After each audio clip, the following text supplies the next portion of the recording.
Breaking news. Isang nakakakilabot na trahedya ang yumanig sa Russia matapos ang isang napakalakas na lindol na may lakas na magnitude 7.8 at tila hindi pa rito nagtatapos ang delubyo.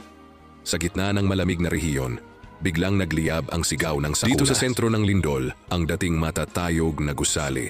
Ngayoy wasak-wasak. Ang kalsadang minsang dinaanan ng mga sasakyan, ngayoy mistulang pinilas ng dambuhalang halimaw mula sa kailaliman ng lupa. Mga bahay nagkadurog-durog, mga tao't bata umiiyak sugatan at nawawala. Isang larawan ng desperasyon, isang sigaw ng tulong na tila walang kasiguraduhan kung kailan maririnig. Ayon sa mga autoridad, mahigit 200 ang kumpirmadong nasaktan. Habang patuloy ang paghahanap sa mga nawawala, ang bilang ng mga nasawi baka raw tumaas pa sa mga susunod na oras. Hindi lang lindol ang banta, may babala rin ng posibleng landslide at aftershocks na maaaring mas lalong magdala ng dambuhala at malawakang pagkawasak. Ito ba ang ganti ng kalikasan sa kapabayaan ng tao? O isa lang itong paalala na walang sino man ang makakapalag kapag ang mundo na ang nagpasya? Ito ang Kabalundong, hindi basta balita, kundi ulat na dumidiretso sa bituka ng katotohanan.